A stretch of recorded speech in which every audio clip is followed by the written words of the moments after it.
Hello student, welcome to भावी biochem classes में आपका स्वागत है। स्टूडेंट, जैसा कि हम पढ़ रहे थे डीएनए रेप्लिकेशन की प्रक्रिया के बारे में, तो आज हम डीएनए रेप्लिकेशन के मेथड को काफ़ी डिटेल में काफ़ी तह तक समझने का प्रयास करेंगे। जैसा कि आपको पता होगा, हम डीएनए रेप्लिकेशन को आज यहाँ पे जब समझने वाले हैं तो एक रस्सी के माध्यम से समझेंगे। जैसे कि आपको पता होगा डीएनए रस्सी के जैसा होता है, सेम एज इट इज़ रस्सी के जैसा उसमें लपेटे रहता है कुछ इस तरीके से। देख पा रहे हैं, हमने रस्सी उस्सी ले लिया है, तो उस रस्सी के माध्यम से, इस रस्सी को देख रहे हो, इसके माध्यम से हम डीएनए रिप्लिकेशन की प्रक्रिया को, यानी डीएनए द्विगुणन के जो प्रोसेस होता है, इसको काफ़ी हम अच्छे से काफ़ी तह तक समझेंगे। आई होप डियर स्टूडेंट आपको समझ में आएगा जब आप लास्ट तक वीडियो को देखेंगे तब। तो हम लेट्स स्टार्ट करते हैं डियर स्टूडेंट। तो हम कुछ इस तरीके से अपना कैमरा कर लेते हैं। यहाँ पे आप देख पा रहे हैं डीएनए रिप्लिकेशन की प्रक्रिया हम आपको समझाने वाले हैं डियर स्टूडेंट, आप लास्ट तक बने रहेंगे। आप देख पा रहे हैं डियर स्टूडेंट, ये आपका डीएनए है। क्या है आपका ये? यहाँ पे देख पा रहे हैं ये डीएनए है। और डीएनए की जैसे कि पता होगा डबल हेलिक्स है, तो इस तरीके से यहाँ पे ये भी डबल हेलिक्स आपको दिखाई दे रहा होगा, हाँ या ना। इसके बाद यहाँ पे डीएनए के देख पा रहे हैं फ्रेगमेंट, अभी इसकी भी ज़रूरत पड़ेगी क्या क्या है। और उसके बाद यहाँ पे हम कुछ इस तरीके से एंजाइम को लिए हैं। अब क्या क्या कौन है, कैसे कौन है, उसको हम डिटेल में भी समझेंगे। अभी आपको हम एकदम स्टार्टिंग से प्रोसेस को बताने का प्रयास करते हैं, ध्यान से देखेंगे डियर स्टूडेंट। आपको पता होगा डीएनए रिप्लिकेशन प्रक्रिया में डीएनए द्विगुणन प्रक्रिया में होता क्या है। ये देखो, जैसे डीएनए है, ये क्या है डियर स्टूडेंट? डीएनए है। आई होप आपको दिखाई दे रहा होगा कि नहीं। यहाँ पे कुछ इस तरीके से कर लेते हैं। ये देखो, ये डीएनए है, हाँ या ना? डीएनए है। अब डीएनए क्या होगा भाई? डीएनए तुमको पता होगा डबल हेलिक्स होता है, तो देख पा रहे हैं डीएनए जैसा कि डबल हेलिक्स आपको दिखाई दे रहा होगा। अब डीएनए क्या होगा? डीएनए का यानी जो फ्रेगमेंट होगा डीएनए द्विगुणन की प्रक्रिया के समय, इस डीएनए के दो जो फ्रेगमेंट दोनों दिखाई दे रहे हैं, इसको फर्स्ट ऑफ ऑल ओपन करने के लिए एक एंजाइम काम करता है, हाँ या ना? जैसा कि आपको पता होगा, इसको ओपन करने के लिए एक एंजाइम काम करता है, और वो एंजाइम जो होता है आपको पता होगा हेलिकेज एंजाइम। तो कुछ इस प्रकार से यहाँ पे देख पा रहे हैं, ये हेलिकेज एंजाइम क्या कर रहा है, इस फ्रेगमेंट को ओपन करने का प्रयास कर, इस तरीके से क्या देख पा रहे हैं आप कि हेलिकेज एंजाइम क्या कर रहा है, इस फ्रेगमेंट को ओपन कर रहा है, हाँ या ना? यहाँ पे देख पा रहे हैं इस तरीके से हेलिकेज एंजाइम इस डीएनए फ्रेगमेंट को ओपन करता चला जा रहा है। देख पा रहे हो, इस तरीके से पिनअप करता चला जा रहा है, मतलब इसके फ्रेगमेंट को यानी हाइड्रोजन बॉन्ड को समझ पा रहा है, जो नाइट्रोजनस बेस के बीच जो प्रेजेंट हाइड्रोजन बॉन्ड है, उन हाइड्रोजन बॉन्ड को क्या कर रहा है डियर स्टूडेंट, एकदम ध्यान से देखेंगे, उसको तोड़ रहा है। जैसे जैसे हाइड्रोजन बॉन्ड को तोड़ेगा, आपको पता होगा, जैसे जैसे हाइड्रोजन बॉन्ड टूटता जाएगा, यहाँ पे देख पा रहे हैं इस तरीके से। अब ये धीरे धीरे आगे तक आगे बढ़ता जाएगा, हाँ या ना? हेलिकेज एंजाइम आगे बढ़ेगा। ये देखो, हेलिकेज एंजाइम और आगे चला गया। अरे भाई, समझ में आ रहा है कि नहीं? देखो, हेलिकेज एंजाइम आगे जा रहा है, हाइड्रोजन बॉन्ड टूट रहा है। हेलिकेज एंजाइम आगे बढ़ता जा रहा है, हाइड्रोजन बॉन्ड टूटता जा रहा है। इस तरीके से हाइड्रोजन बॉन्ड टूटता जाता है। लेकिन लास्ट में यहाँ पे हम एक प्रोसेस देख पा रहे हैं, ध्यान से देखना डियर स्टूडेंट। यहाँ पर ध्यान से देखेंगे, यहाँ पर इस पॉइंट पर फोकस करेंगे, तो लास्ट में क्या हो रहा है कि एक अवस्था ऐसी आती है कि हाइड्रोजन बॉन्ड खुलता ही नहीं। देख पा रहा, खुल ही नहीं रहा रस्सी। क्यों रस्सी नहीं खुल रहा है? क्योंकि वहाँ पर लास्ट में क्या हो रहा है, सुपर कॉइल बन जा रहा है। ध्यान से देखना, यहाँ पर क्या हो रहा है, सुपर कॉइलिंग बन जा रहा है। यानी कि इस सुपर कॉइलिंग को भी तोड़ने के लिए भाई कुछ ना कुछ आएगा।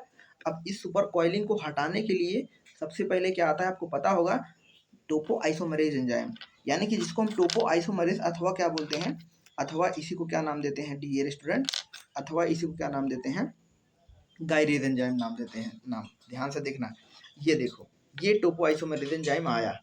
अब ये टोपो आइसोमरेज एंजाइम क्या करेगा, सुपर कॉइलिंग को रिमूव करेगा, यानी कि समझ पा रहे हो, डीएनए फ्रेगमेंट को काटेगा, कुल मिलाकर उसको रिमूव करने लगेगा। ये देखो, ये रिमूव कर रहा है इस तरीके से।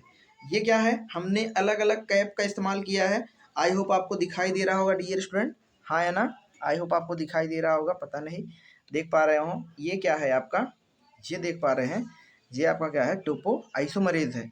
अब टोपो आइसोमरेज इसको खोलता जाएगा, इसको भाई हाइड्रोजन को खोलेगा, जिसकी मदद से क्या होगा, टोपो आइसोमरेज आगे की तरफ बढ़ेगा, और हेलिकेज एंजाइम क्या करेगा, हाइड्रोजन बॉन्ड को तोड़ता जाएगा। हाइड्रोजन बॉन्ड क्या करता जाएगा, तोड़ता जाएगा। इस तरीके से क्या होगा, हाइड्रोजन बॉन्ड को तोड़ता हुआ चला जाएगा। इस तरीके से तोड़ते तोड़ते एक अवस्था ऐसी आएगी, जैसे ये खुल रहा है, देखो फिर से आपस में लपेट ले रहा है। तब इस यानी कि जो फ्रेगमेंट हमारे खुल गए हैं, उसको भी भाई, उसको भी अपनी पोजीशन पे बने रहना है, जिसकी वजह से यहाँ पर क्या आता है, सिंगल स्टैंडर्ड बाइंडिंग प्रोटीन। ध्यान से देखना डियर स्टूडेंट, यहाँ पे क्या आएगा, सिंगल स्टैंडर्ड बाइंडिंग प्रोटीन, यानी कि SSBP। यहाँ पे देख पा रहे हैं इस तरीके से, एक तरफ सिंगल स्टैंड बाइंडिंग प्रोटीन लगेगा, और दूसरी तरफ इस तरीके से क्या होएगा, सिंगल स्टैंडर्ड बाइंडिंग प्रोटीन क्या होगा डियर स्टूडेंट, लग जाएगा। यहाँ पे देख पा रहे हैं सिंगल स्टैंड बाइंडिंग प्रोटीन दोनों तरफ लग गया।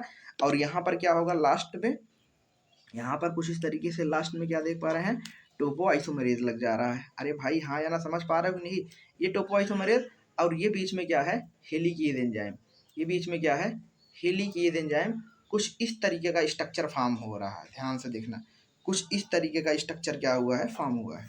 अब होगा क्या, अब भाई सिंपल सा होगा, जैसे जैसे हेलिकेज एंजाइम आगे बढ़ता जाएगा वैसे वैसे क्या होगा, वैसे वैसे हाइड्रोजन बॉन्ड टूटता जाएगा, टूटता जाएगा, टूटता जाएगा। अब क्या हो रहा है, अब यहाँ पर जैसे ही सिंगल स्टैंडर्ड बाइंडिंग प्रोटीन यानी कि SSBP यहाँ पे देख पा रहे हो, अब जैसे ही आ गई तो अपने पोजीशन पर क्या है, फिक्स्ड है। क्यों फिक्स है, क्योंकि आपस में ये रिकॉइलिंग नहीं कर, मतलब फिर से ये कॉइलिंग नहीं कर सकता, फिर से ये ऐठ नहीं सकता, जिसकी वजह से यहाँ पे एंजाइम आया है। और वो जो एंजाइम है आपको पता होगा, सॉरी यहाँ पे जो प्रोटीन आया है उस प्रोटीन का नाम क्या है, सिंगल स्टैंडर्ड बाइंडिंग प्रोटीन यानी कि SSBP आया है। हाँ है ना, इसको सिंगल स्टैंडर्ड बाइंडिंग प्रोटीन बोल रहे हैं। और हेलिकेज एंजाइम क्या करेगा, हाइड्रोजन बॉन्ड को तोड़ता जाएगा, तोड़ता जाएगा। एक अवस्था ऐसी आएगी, डियर स्टूडेंट ध्यान देना, ये पूरा DNA का हेलिक्स क्या होगा, खुलता जाएगा। ये देखो, ये आपका टोपोआइसोमरेज मतलब आगे बढ़ता जाएगा, जिससे क्या होगा, जिससे क्या होगा, यानी कि जो गांठें होंगी, जो सुपर कॉइलिंग होंगी, नहीं बन पाएंगी। जब भाई गांठें नहीं बन पाएगी तो सिंपल सी बात है, ये हेलिकेज एंजाइम इस DNA को पूरा ओपन कर देगा इस तरीके से। अरे हाँ या ना, समझ पा रहे हो कि नहीं? इस तरीके से क्या करेगा, इस DNA फ्रेगमेंट को पूरा ओपन कर देगा। यहाँ पे हम देख पा रहे हैं क्या हुआ कि DNA फ्रेगमेंट पूरा ओपन हो गया। डी स्टूडेंट ध्यान से देखना, आपको एक एक चीज समझ में आएगा, ये बहुत ही अच्छा रिप्रेजेंटेशन है डी स्टूडेंट। अब देखो यहाँ पे देखो, ये टोपोइसोमरेज, अब देखो टोपोइसोमरेज जब तक आगे नहीं बढ़ेगा तब तक चीज नहीं पूरा खुलेगी। अब ये देखो धीरे धीरे क्या हुआ कि टोपोइसोमरेज में इस तरीके से एंजाइम आगे बढ़ता गया, बढ़ता गया, बढ़ता गया। क्या कौन बढ़ता गया भाई, ये हेलिकेज एंजाइम। देख पा रहे हो, हेलिकेज एंजाइम आगे बढ़ गया है।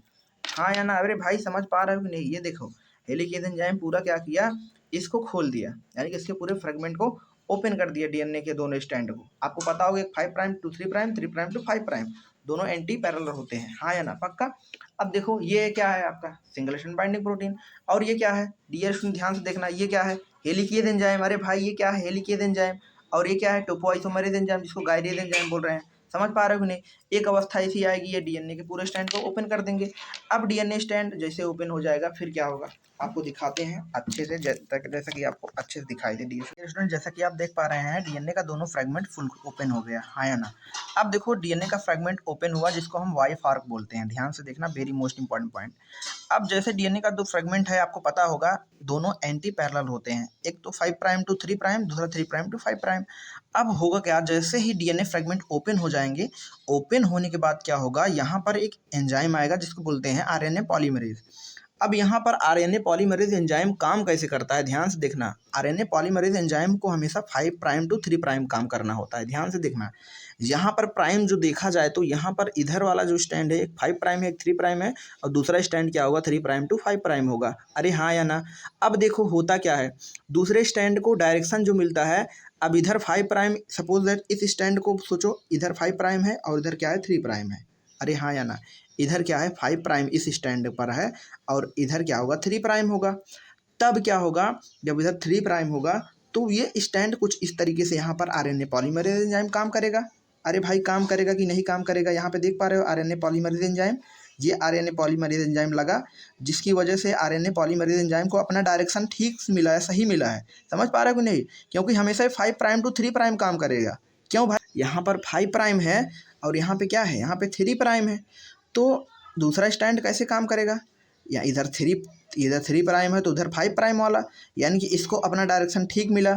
RNA पॉलीमरेज एंजाइम में से 5 टू 3 प्राइम में काम करेगा, जिसकी वजह से यहाँ पे जो स्टैंड बनेगा कॉन्टिन्यूअस बनता जाएगा। ये देख पा रहे हो, इस तरीके से क्या होगा डियर स्टूडेंट, कॉन्टिन्यूअस स्टैंड क्या होगा, बन के तैयार हो जाएगा। अरे भाई हाँ या ना, बोलो समझ में आया कि नहीं आया?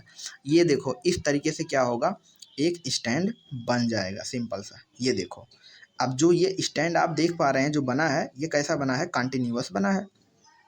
जबकि इधर अगर देखें तो इधर क्या है, इधर तो 3 प्राइम है और इधर क्या है, 5 प्राइम है। अब देखो इधर 5 प्राइम है तो उल्टा काम करेगा। अरे भाई उल्टा काम करेगा कि नहीं काम करेगा, क्योंकि इधर 3 प्राइम था तो इधर से काम करेगा। हाँ या ना? क्योंकि हमेशा 5 प्राइम टू 3 प्राइम काम करता है। हाँ या ना? तो ये जो स्टैंड बनेगा कुछ इस तरीके से बनेगा। ये देखो, ये RNA पॉलीमरेज एंजाइम आया, आने के बाद क्या हुआ, इस तरीके से DNA फॉर्मेशन किया। हाँ या ना? लेकिन यहाँ पे DNA बनेगा इस तरीके से, RNA पॉलीमरेज एंजाइम जो होगा जगह जगह पे काम करेगा। यहाँ पर फिर आरएनए पॉलीमरेज एंजाइम काम किया, फिर यहाँ पे आरएनए पॉलीमरेज एंजाइम काम किया। अरे भाई बोलो हाँ या ना। अब इस तरीके से आरएनए पॉलीमरेज एंजाइम काम कर रहा है, यहाँ पे आरएनए पॉलीमरेज एंजाइम काम किया, यहाँ पर आरएनए पॉलीमरेज एंजाइम काम किया। किस डायरेक्शन में काम कर रहा है? 5 to 3 prime, 5 to 3 prime, 5 to 3 prime काम कर रहा है। और इधर कैसा प्राइम है? अरे भाई इधर कैसा प्राइम, इधर कैसा प्राइम है? इधर आपको पता होगा 5 प्राइम है, 5 to 3 प्राइम, हाँ या ना। अब यहाँ पे देख पा रहे हैं स्टैंड जो बन रहा है डिसकंटिन्यूअस बन रहा है, डिसकंटिन्यूअस असतत रूप से बना, हाँ या ना। इसकी वजह से इसको लैगिंग स्टैंड बोलते हैं। क्या बोलते हैं डियर स्टूडेंट? Lagging stand. जबकि यहाँ पर हमने देखा कि इसको डायरेक्शन अपना ठीक मिला, जिसकी वजह से ये कैसा बन रहा है, ये भाई कॉन्टिन्यूअस स्टैंड बन रहा है, यानी सतत रूप से। समझ पा रहे हो? अब जिसकी वजह से इसको हम क्या बोलते हैं? इसको हम बोलते हैं लीडिंग स्टैंड। भाई लगातार बना है, इसको लीडिंग स्टैंड बोलते हैं। जबकि इधर के जो स्टैंड आप देख पा रहे हैं, इसको बोलते हैं भाई लैगिंग स्टैंड, हाँ, यानी इसको लैगिंग स्टैंड। और इसको क्या बोलते हैं? इसको हम लीडिंग स्टैंड बोलते हैं। ये क्या हो रहा है? ध्यान से देखेंगे, ये क्या हो रहा है? ये क्या हो रहा है? बाहर से अंदर की तरफ बन रहा है। अरे भाई बन रहा है कि नहीं बन रहा है? बाहर से अंदर की तरफ बन रहा है, यानी कि कॉन्टिन्यूअस बना। अब इधर क्या देख पा रहे हैं? इधर आप देख पा रहे हैं कि अंदर से बाहर की तरफ बन रहा है, अंदर से यानी कि बाहर की तरफ बन रहा है, और ये बाहर से अंदर की तरफ बन रहा है। जो बाहर से अंदर की तरफ बन रहा है वो क्या है? कॉन्टिन्यूअस स्टैंड है। लेकिन जो अंदर से बाहर बन रहा है वो डिसकंटिन्यूअस स्टैंड है। इस फ्रेगमेंट को, यानी जो फ्रेगमेंट के रूप से बना है, इसको हम बोलते हैं ओकाजाकी फ्रेगमेंट। क्या बोलते हैं? Okazaki fragment. और लास्ट में इन्हीं ओकाजाकी फ्रेगमेंट को जोड़ने के लिए एंजाइम आएगा जिसका नाम है डीएनए लाइगेज, यानी कि लाइगेज एंजाइम क्या करेगा? इनको जोड़ता जाएगा, जिसकी वजह से एक स्टैंड फॉर्म हो जाएगा प्रॉपरली, जिसको हम बोलेंगे डीएनए का डबल हेलिक्स तैयार हो जाएगा, हाँ या ना।